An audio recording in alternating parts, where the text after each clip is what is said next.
I want to walk you through my workflow in terms of what I do when it comes time to building a new SaaS product. Now, for background, I'm an ex-software engineer, and way back in the day, I was building full-stack custom web apps myself. As you can imagine, before AI, that took quite a bit longer. It's actually ridiculous these days what these tools are now capable of, which saves us an incredible amount of time and just makes us so much more productive. So that's what I want to talk about is what do I do when it comes time to build and give you some principles there to help guide your efforts as well.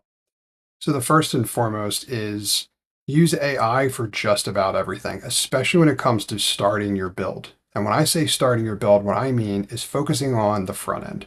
Get the UI, look, feel, design where you want it before you move forward into doing anything more complicated. And the tool that I use for that, or my tool of choice at the moment, which works pretty well, is called Lovable.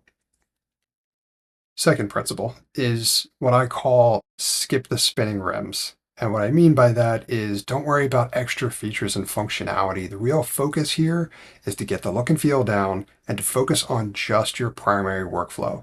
You don't need 4 or 5 major features right out of the gate. In fact, your customers are probably going to only care about that one workflow. So just focus on that one for now.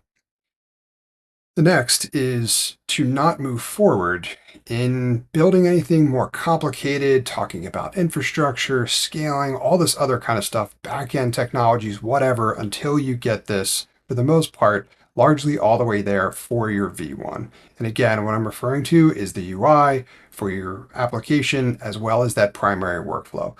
You should use a tool like Lovable to go back and forth with natural language to get that to where you want it before you move everything over to your local environment and you start doing stuff that is going to be a little bit more complicated as you're putting the rest of the technical pieces together.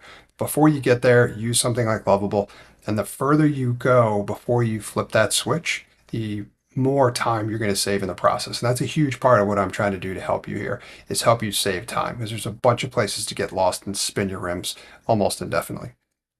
Okay, so to recap, first and foremost, start with your UI UX and that primary workflow, but use AI for pretty much all of it. You shouldn't be doing anything manual at this point. If you are, it's just going to move too slow, and you can move so much faster if you use tools like Lovable.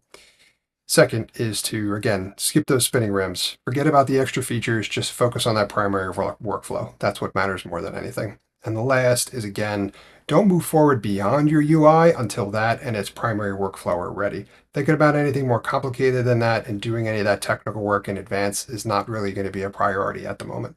The more you get done of that front end piece before you start working on a back end kind of stuff, the more time you're going to save in the end, and you'll thank yourself later. Okay.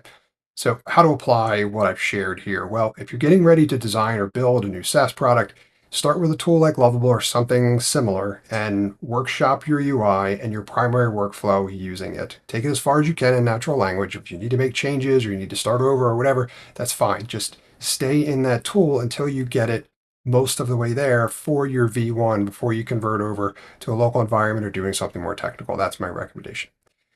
And if you get value out of this content, please like, subscribe, leave comments, things like that. It really helps me learn more about how to produce better content for you.